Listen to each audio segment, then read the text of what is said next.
My name is Raghav Ringshia, and I am one of the Florida House interns this summer. We also have two other interns joining us today, Sarah Garavaglia and Emma Bernstein, and we are pleased to welcome you to the third seminar of Meet an Inventor series. Here at Florida House, the only state embassy in DC, we work to connect, celebrate, and champion Florida to the rest of the world. We operate as a nonprofit organization providing educational, cultural, economic, and social resources to connect Floridians with Washington, D.C. In doing so, we are proud to host the Meet an Inventor series in partnership with the Cade Museum of Creativity and Invention, as well as the Florida Inventors Hall of Fame, to bring Florida inventors into the spotlight.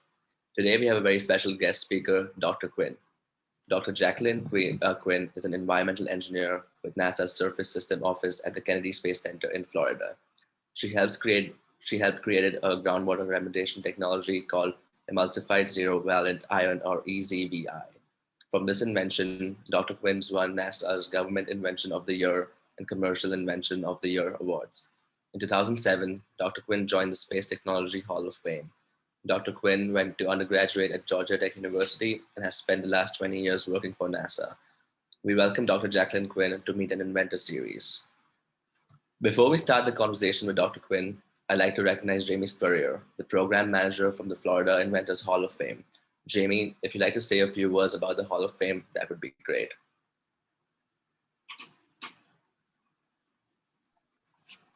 Thank you, Raghav. Good afternoon, everyone. I first want to thank the Florida House and the Cade Museum for Creativity and Invention for this wonderful opportunity. We couldn't be more excited about our speaker today, Florida Inventors Hall of Fame inductee and National Inventors Hall of Fame inductee, Jackie Quinn. So good to see you today. What a great collaboration and celebration of innovation in the state of Florida. And that's really at the heart of Florida Inventors Hall of Fame, to celebrate the spirit of innovation in Florida and to serve as a hub for the innovation ecosystem. Florida is a powerhouse of innovation in the United States. We bring together top-tier research universities and institutions, NASA Kennedy Space Center, and a prolific entrepreneur network, as well as disruptive collaborations between industry, academia, and government. As a result, Florida consistently ranks in the top 10 states for most patents granted, and the top 3 states for most trademarks registered. At the Florida Inventors Hall of Fame, we are a statewide initiative dedicated to recognizing and celebrating Florida's vibrant innovation ecosystem and the remarkable inventors from our state, all of whom have advanced the quality of life for Americans. It is our mission to encourage individuals of all ages and backgrounds to strive toward the betterment of society through continuous groundbreaking innovation. We are driven to support a culture of creativity, one that fuels innovation, drives economic growth, and encourages investment in Florida. Florida Inventors Hall of Fame is located at the University of South Florida campus, where our museum exhibits inventions, including one from Jackie Quinn, and other inventions from our inductees. To date, we have 58 remarkable inventors who have been inducted, and they collectively hold over 4,000 patents. Each year, we hold an annual ceremony in Tampa where we celebrate and recognize the year's inductees. And we invite you all to come visit us anytime at our museum or join us at the ceremony in Tampa, which this year will be on Friday, November 5th. Thank you again. Raghav, back to you. Thank you, Jamie.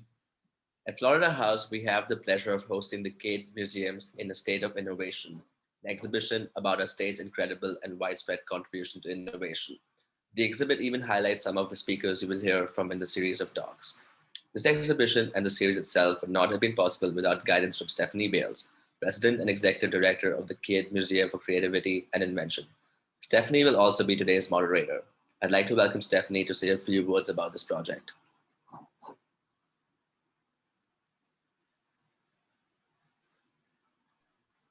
It's always that darn mute button, isn't it?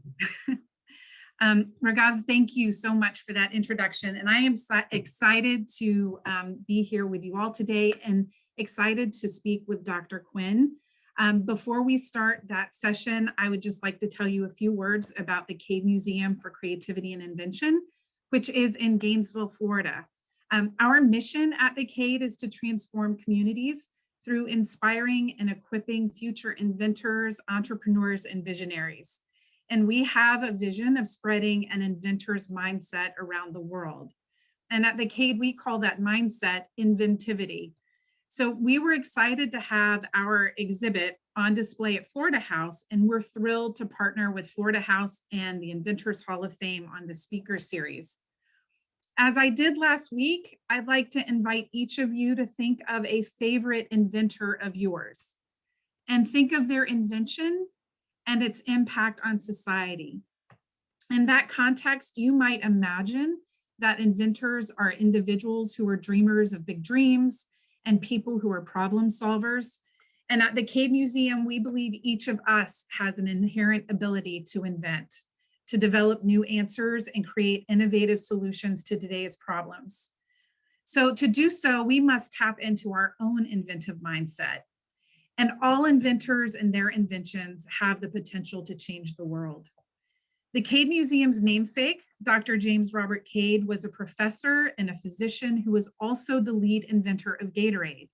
His invention story serves as our inspiration to deliver children and adults unprecedented access to world-class inventors and visionaries through exhibits and programming like that which we are doing today. A guest to the Cade will never have the same exact experience twice, as the activities and the themes rotate on a regular basis. So we have hands-on learning labs where you might extract DNA from a strawberry.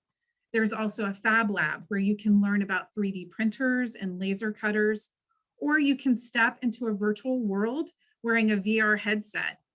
And everything you do at the Cade, we have experienced educators available to guide and encourage you to discover and invent. Not only do we have the museum, you can also engage with the Cade through our Cade Prize for Innovation, as well as by listening to our Radio Cade podcast. The Cade Museum is an important component of the state of Florida's innovation and invention ecosystem. In 2010, when the Cade was founded, we were one of the very first institutions celebrating innovation and the inventive spirit in Florida. Our role has evolved, and while we still celebrate invention through our Cade Prize for Innovation, we are also meant to be a spark that inspires today's youngsters to become the inventors, entrepreneurs, and visionaries of tomorrow. Come visit us the next time you're near Gainesville and discover the inventor in you. But today it is our great fortune to listen and to learn from NASA's own Dr. Jacqueline Quinn. And Dr. Quinn, I'm excited because you may not know this.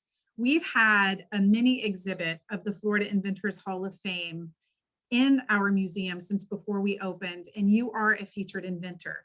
So I've been reading your story for over 3.5 years. Space exploration is a huge driver of innovation. And as scientists solve impossible problems in space, unexpected solutions are often found for problems on Earth. Satellite communications, digital photography, GPS are all technologies we owe to the space program. Dr. Quinn, one of your first patents was for EZVI, which ironically was a solution to a problem we faced here on Earth. Can you share with us the invention story behind EZVI and what, if any, applications it may have in space? I hope I can. I looks like I'm not quite unmuted. Can you hear me? Yes, we can. Okay, it says I'm muted, so I don't know. Maybe the video relay in my office is bad. Are you guys picking up my video too? We just see your face, but we hear you loud and clear. Okay, yeah, I'm not sure what's going on, but hopefully technology is improving. So thank you very much for having me today. I'm very excited to share with you some stories about EZVI, some stories about some of their technologies that I've had an opportunity to work on, and maybe we'll talk a little bit about being at NASA and some of the things we're working with and for and efforts of the Artemis program. So again, thanks a lot for letting me chime in with you today. Do you want, I'm sorry, when I lost you there on the connection, could you repeat where you'd like for me to start? Well, it would be great if you could talk to us a little bit about EZVI. Like, it's one of your first patents, isn't it? Correct. Sorry. Like I said, the connection was bad.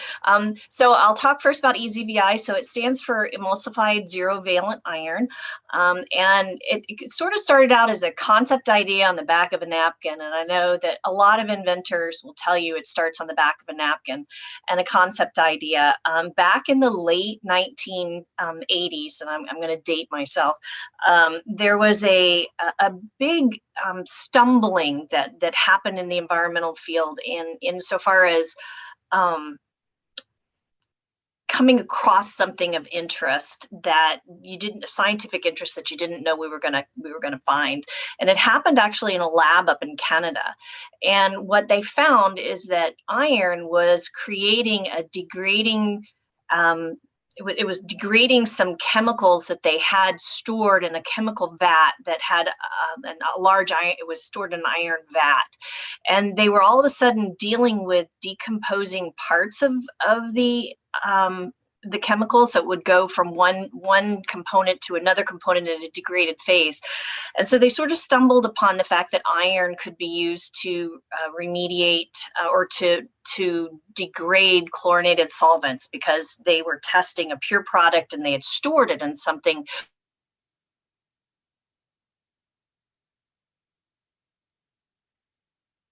Dr. Quinn, you're now muted.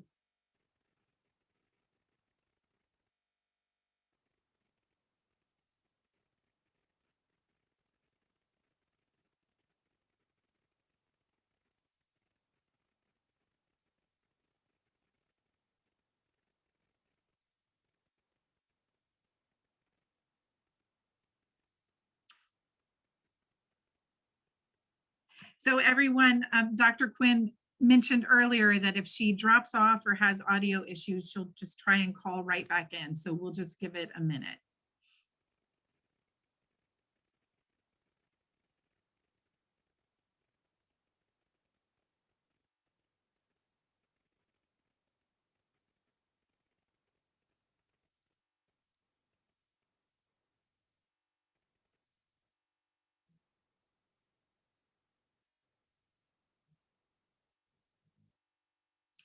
She's back, but still muted.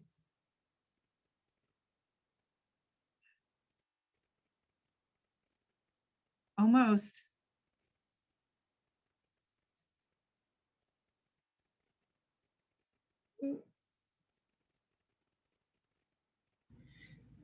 Dr. Quinn, if you could just unmute for us, that would be great. I'm trying to ask, there you go. There we go. Okay. Technology. The government doesn't allow me to download Zoom clients, so I have to use it from the web, and sometimes that happens when you use it from the web. So I apologize. Let me start again. So in the early 1990s, there was a push to they actually stumbled on that some of these chlorinated solvents that they were storing in iron vessels were beginning to degrade just because they were stored in like a stainless steel vessel. And so we realized that iron, which is a very common element on our planet, when it could be used to initiate the degradation of some of the nasty chlorinated solvents or halogenated compounds that we were not, that had ended up in our aquifers or groundwaters or drinking water sources. And so that was just sort of an oops that happened. You know, somebody recognized that it happened up in the labs, in a lab in Canada. And so in the late 1990s, there was this big push to look at whether we could put iron shavings into the subsurface as pure iron to degrade chlorinated allophatics, or what we know as chlorinated solvents, some of them being like dry cleaner fluids, for example. Those are more common to you guys. Can you guys see me okay? Okay, yeah. All right, I don't see me, so I was making sure.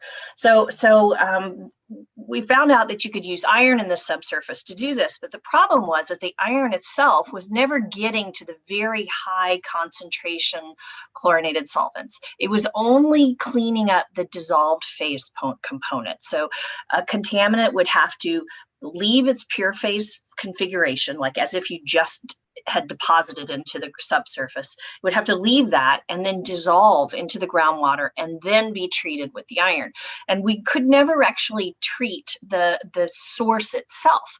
So, innovation in the moment, we're all out doing a research project out at Launch Complex 34, testing some of the deep injection techniques for putting iron in the subsurface and some of the cleaning methods we could use in situ to maintain that iron's cleanliness. And it's like, well, we need to encapsulate that iron in something that would attract the contaminant in its pure phase. So we didn't have to wait for it to degrade to dissolve into water. So we went back and started looking at, you want to think about when you try to put something into the subsurface to fix a problem, you don't want to create a problem. So we in order to fix one problem, you don't want to create another problem. So we started looking at whether or not we could take the iron and put it in something that would attract the contaminant. And we went with vegetable oil, something we could get at the grocery store. So we went down, we got some vegetable oil, and we started looking at surfactants, because as you guys will know, water and oil don't mix, right? You don't get the two to mix. So you have to put a component that has what they call polar and non-polar end on the molecule. And that's what a surfactant is. It has one side of the molecule that can talk to hydrophobic substances and another side of the molecule that can talk to hydrophilic substances. So it's kind of like the Rosetta Stone between the contaminant that we're trying to attract and the water that we need, because the water is actually a reactant in this iron water dechlorination process that happens to get rid of the nasty chemicals that inadvertently end up in our subsurface. So that's kind of the way it started, was here we have this great technology that we didn't really know about, and taking iron shavings that are often a byproduct of some manufacturing process and getting them to be super small. When I was actually working on the proposals for this, nano phase was like really to get funded, and that's everybody's in research, you got to get funding to do the research, right? Very important component. So when we looked at that, we looked at how small can we go with the iron, and there was a whole new industry coming around making nanoscale products, right? Because the nanoscale means you have a larger surface area, and so you have more molecular sites that reactions can occur on. So it's kind of counterintuitive. The smaller the particle, the smaller the particle, you get a larger surface area, which means more molecular sites, which means you have greater cleanup capability. So our original work was on nanoscale iron with water around a bubble that would attract the contaminant inside. And each one of these little iron bubbles, each one of these little bubbles of oil with water and iron inside the bubble, they're kind of like a little microreactor, and they attract the contaminant into the oil, and then it degrades inside once the contaminant gets inside the water and the iron, and the degradation starts. And it may last for 10 or 15 years, depends on how long the iron emulsion can stay stable, but depending on the microbial background and how much you put in there, it'll stay as a little microreactor and work to abiotically degrade the contaminant. It can also biotically degrade the contaminant because the oil can act as a food source. And so I'm not sure that we really touched on the practical application for NASA. This was used around launch sites, correct? Is that Correct. What I read? Right. So, right. Because when a launch occurs, apparently from what I've read is that there are unintended consequences, right? There are some contaminants that end up on the soil in the earth from that process, right? And it's not the process that we currently have. The contamination is a historic contamination. So it dates back to the Gemini program, Mercury, Gemini, and Apollo programs. So I tell people I work in the Apollo and Gemini program, and they kind of scratch their head because they don't, that program has long since gone, the 1960s, maybe the early part of the 70s, right? But then once we hit the 70s, really, there became an awareness that the chemicals that we were using, we were not disposing of in an environmentally safe way. But it was common throughout, whether you were a government industry or a commercial industry, there was no regulation. Nobody understood the consequences at the time. And it's not the act of launching that released it, it was the act of cleaning the components that. So we had a lot of engine components that needed to be very well cleaned, because if you have some particulate matter in there, you can have an unintended explosion. So that's why you clean these parts so well, especially in fluid systems. And so they would use flushes of trichloroethylene to actually remove all the degreasing. It's a great degreaser. It has a lot of great qualities. But at the time, the material safety data sheets would tell you dispose of in sand and flush with water. So that was a 1960s era common practice across the globe, not just within the United States, and certainly not just by NASA. Right. And so, this essentially was, in terms of the invention story, this was a problem that was identified for you to solve, right? And were you given direction in terms of, here are some possible ways to address this problem? Or was this something that you came up with on your own? Well, no, I wasn't directed to do it. I have two daughters. Actually, I have one daughter is at the University of Florida, and I had one daughter just graduated from the University of South Florida. And they all have asked me before, well, how do you come up with the idea of inventing something? And I struggle with coming up with why I think that way, but I often ask myself, a wonder question. I wonder, if this would work. And I guess I'm curious. I'm naturally curious. I do know that the Kennedy Space Center, as well as some of the other NASA centers, were struggling in the early 1990s to understand what was the best technology to use for this type of contaminant, because to date, there really, at that time in the early 90s, there really wasn't a cleanup technology that was specifically used for what they call dense non-aqueous phase liquid, which is chlorinated solvents fall in that characterization. They're denser than water, so they're going to sink, and they're non-aqueous, meaning they're not going to dissolve in water. And so they just kind of actually don't like the environment that they ended up in. They have to sink because gravity pulls them down, and then they go where they can find something that puts them at furthest away from the water, and they're sitting in water, so it's really hard to imagine. But they don't behave like water molecules behave. So it became a challenge because you look at investing in large scale cleanup systems and the amount of money that is put towards them into a cleanup technique that doesn't work. And we had a few of those. We had one that was down all the way on the north end of the center. Now, the Kennedy Space Center is 140,000 acres, right? It's on the Merritt Island National Wildlife Refuge, and only about 10, little less than 10,000 acres of it's developed. But there was this old site back from the Apollo program, very early in the Apollo program, transition between Gemini and Apollo program, that had contamination, and they had put in a pump and treat system, and it had been running for like 10 years, and it hadn't been doing anything. I mean, virtually their contamination levels were unaltered. It was taking a plume and it was shrinking a little bit, but it never affected the release of the contamination, because as we talked about in the very beginning, the contamination is very high concentration, and it has a solubility level that it can only bleed off a certain amount regardless, because it's only so soluble in water. So it takes a lot for it to dissolve in and get out into the effluent. And so I just said, we need to look at ways that we can treat DNAPL, pure phase product, and do it more efficiently. And hey, here's a way to do it. So NASA teamed with a small business to do the injection with the University of Central Florida, which was pivotal.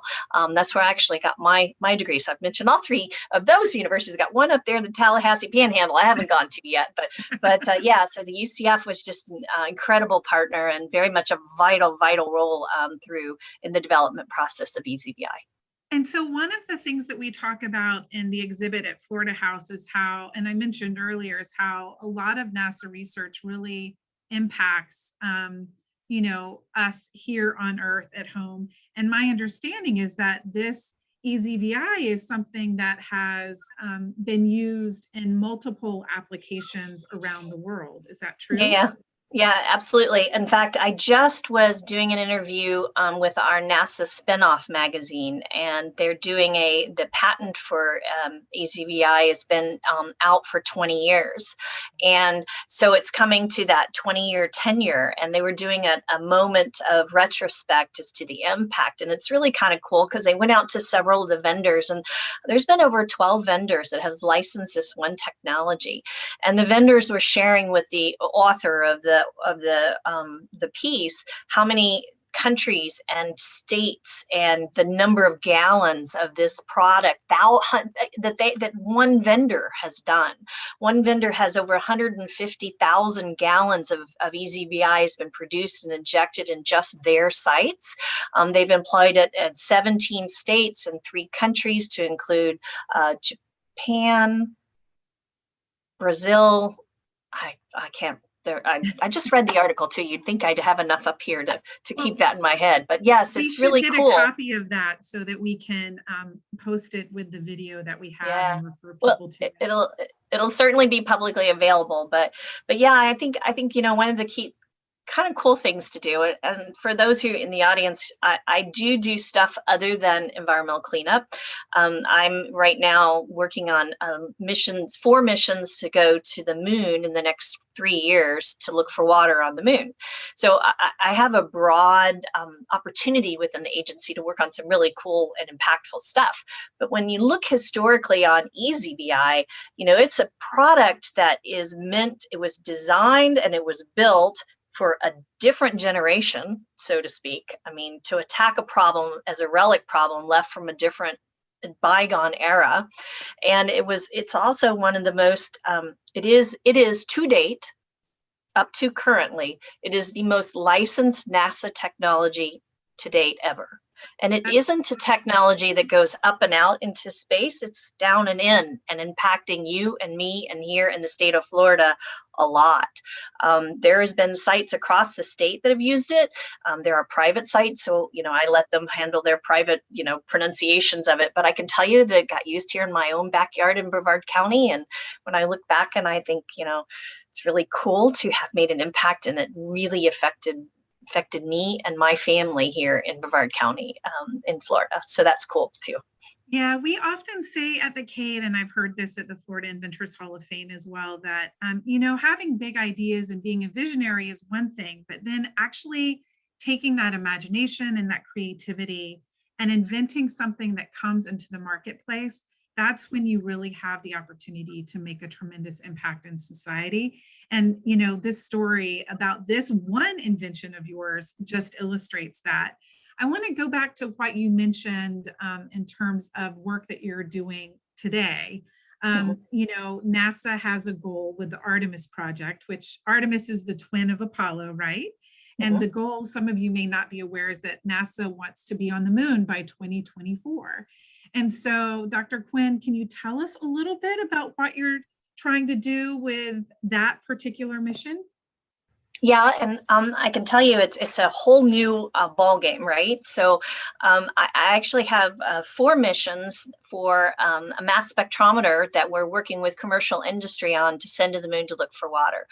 And I'll just share somewhat visionary with you about why water is important, because I think before I go into the missions, it helps for the audience to think why, water. You've heard the phrase water everywhere, water.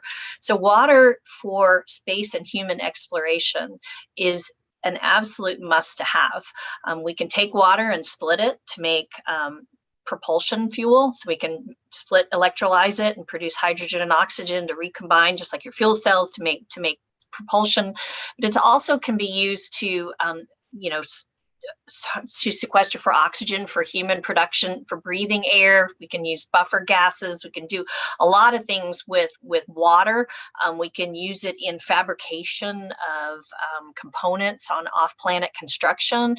All those things require water. So, when we look at our journey into deeper space, our journey meaning humanity's journey into deeper space, we really have to be able to live off the land, meaning off planet for us. If you take a historical perspective and you say, okay, in the United States, Lewis and Clark, They explored from, say, St. Louis all the way to the western seaboard. And did they take everything they needed to be successful explorers and carry it with them? Or did they live off the land? And somebody had done some, estimating and said if they had to take everything with them to explore, they could not have explored further than 100 miles from their starting point, right? That's where we're bound as humanity. We are bound because right now we do not have the techniques, the technology, the science, the capability yet to live off the land.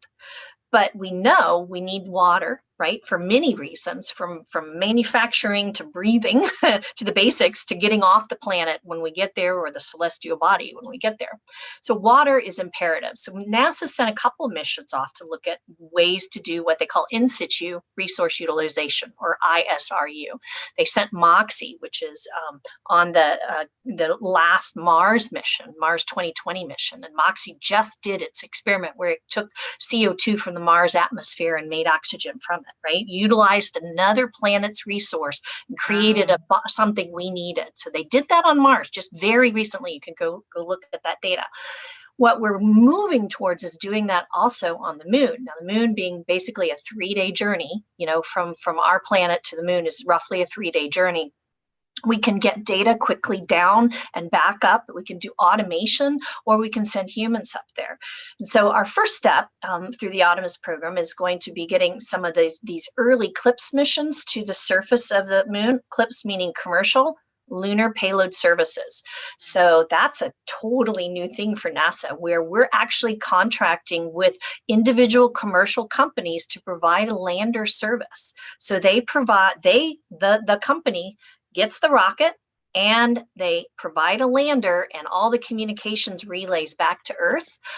And then we just give them the instruments to get the science. That's the contract model versus us being NASA building the lander and then contracting out for the vehicle. So it's kind of a little bit new nuance there. We have several vendors that have won contracts to be in a pool of vendors that can compete for lunar landing opportunities. And we have several that I'm working with personally to go to the moon here between early next quarter, first quarter of 2022. And then we'll go again in December of 2022, and then we'll go again twice in 2023. And they're all going to different places. The first mission that my instrument is on, and my instrument, I got stickers. Can you see my stickers? Oh, those are awesome. That's MSOLO. That stands for Mass Spectrometer Observing Lunar Operations. If you guys do a Google on MSOLO, you can find it. This is the pairing that Kennedy Space Center has partnered with a company called Infocon out of Syracuse, New York. And they are a manufacturer, a global distributor of mass spectrometers, that ruggedized mass spectrometers that they use here on Earth. And we've taken their instrument and we've given it a computer that can function in space, software that can function in space, and we've made it thermally compatible and rugged enough to handle launch. And so by teaming with a commercial company, we have innovated now a new space flight worthy instrument that can detect water. It can tell us the isotopic fractionations of water, which gives us science history of the moon. And this particular instrument, MSOLO, will launch 4 times between now and the December of 2023. Wow, that's amazing. So what you're talking about is like one of the first steps that it's going to take, right, for us to hit that target of 2024, having, what I've read is that we would have people actually on the moon permanently, like starting the colonization process. Is that correct? Right. And, to have it, and a really cool thought, to share, we have the first woman and the next person of color, first person of color and the first woman on the lunar surface. And that's the human exploration part. To date, most of these missions, solo missions, are all robotic as precursors to humans' presence on the moon. Is this all part of the Artemis project, or yes. So it's all a component of the Artemis project. All enveloped with underneath the overall objective of extending human presence on the lunar surface. Yeah, that is so amazing. So, you mentioned Lewis and Clark, and my husband drove our children across the country a couple of years ago and listened to that Lewis and Clark. It's their diary, right, of their Yeah, it's great. experience. And, I just think that 15, 20 years from now, our children and grandchildren will be reading similar diaries of these next generations of pioneers that are going and risking their lives to settle and adventure in new unexplored territories, correct? Yeah, yeah. Yeah. So can you paint a picture for us now, Dr. Quinn, if you look forward maybe 10 years from now, what are the biggest challenges that you see on your horizon? I guess maybe in terms of, is it of space exploration or whatever they may be? Could you paint a picture for us what you think we'll be exploring 10 years from now, what challenges you'll be solving 10 years from now? That's a loaded question. 10 years from now. I think we'll be getting a lot of the data back that we invested in early now for lunar surface, and working on designs that allow a more sustained, a longer sustained presence on the lunar surface. I think those challenges will really find themselves in off-planet construction. I think it's interesting to look at, and I really think how the universities play in this is going to be very interesting, because we don't see a lot of universities offering specializations in how to build how to build in an off-planet mindset, different gravities, different thermal conditions, different manufacturing techniques off planet. And if I had my 2020 super scope for 50 years from now, I really think that's where, 30 years from now, we're going to see that pivot to how do we get those construction elevated to a different level for off-planet construction, whether it be on an asteroid, or if you're trying to attach something to, or a moon or another planet. I think that's probably where we'll go, whether it's an inflatable, whether it's using some, material that's on the surface. I think that's there. As far as our earthbound challenges, I really think we need to work on CO2 sequestration and methods to get it away from runaway greenhouse gas conditions. Now, of course, that's something that we can experience in biomes and space environments, right, where we don't have a changes of gases, right? We lived in an enclosed atmosphere. So might be some things that we can learn and adapt. But if I was to push for innovation, it's definitely on we all need to be reducing CO2 emissions. That's just a given, without question.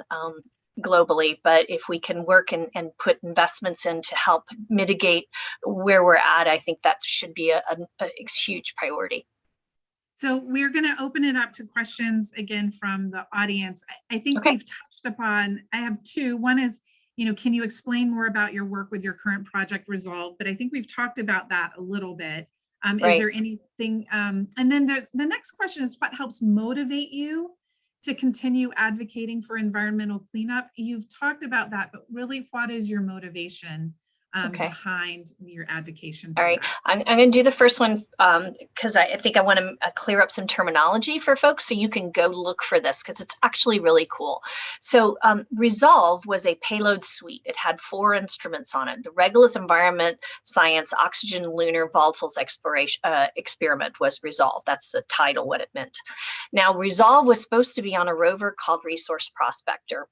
And Resource Prospector ran into some budgeting constraints. And so we had to re-envision that mission and do some swapping of some of the instruments on board. And that mission has become the Viper mission.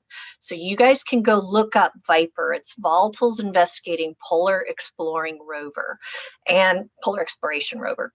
And that is gonna go in late 2023, and it's going to be about 100-day mission, and its objectives is to characterize volatiles in the polar regions.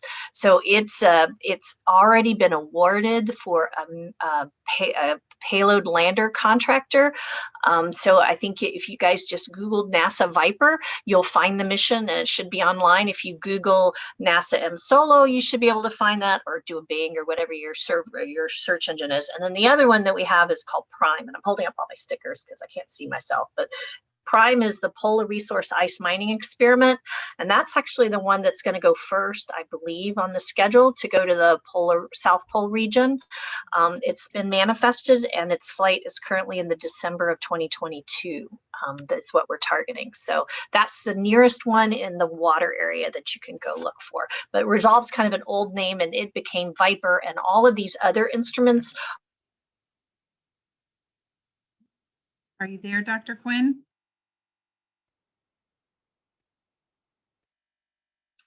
So it sounds like we have lost her again. We'll give her a minute. One of the things I want to encourage us all to do is go look on these websites, go look up MSolo, go look up Viper, and start to research a little bit more about the Artemis project, really what our goals are as a country to access the moon and use that as a base to move then to Mars. While we're waiting for Dr. Quinn to come back, looking for any more questions. I am going to ask her if she has any advice for young inventors or people who want to get involved with NASA. And then hopefully she'll.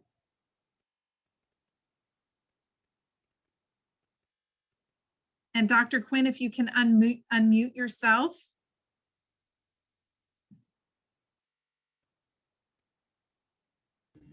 Yeah, she's just joining in, I think, on another device right now. So That's great. that's what we're doing. Technology. I know. It never works when you want it to. Right? Okay. Oh, there you are. I see your face, but we don't hear you yet.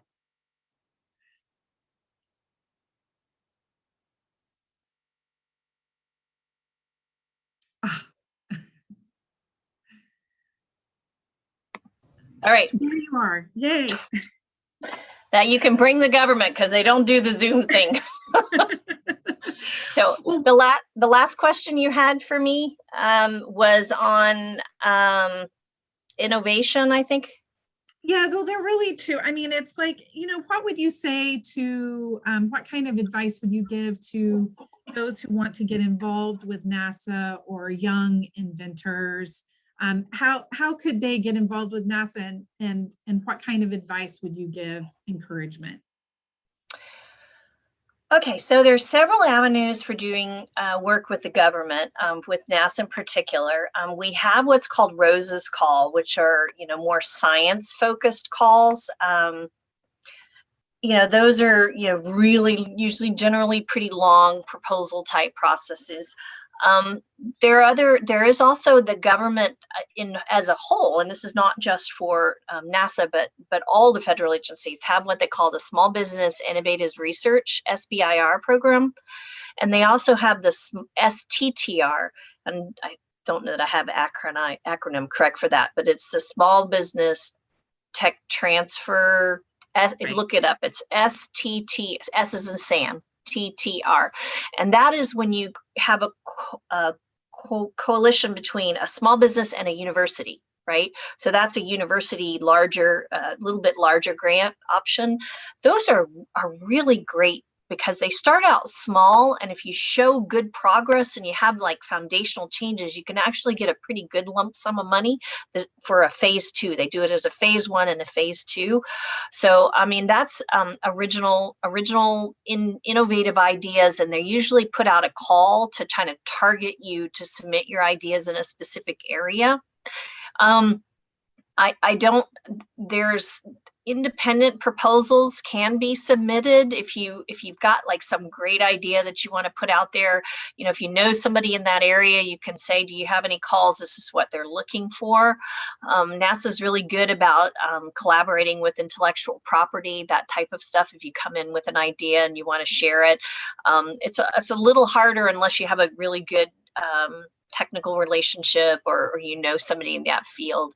As far as coming up with innovative ideas, I actually think we're all innovators in a way. I don't think there's one special knick-knack associated with individuals. You know, you can have people put in and file patents for, you know, I've seen some really cool stuff like intermittent windshield wipers. I mean, Right. You don't think that that's impactful, but every time you're in a little bit of rain and you just want that, you know, slight movement. I mean, that's the kind of, or the guy who came up with the idea of putting his foot under the Ford truck so that the back hatch would open.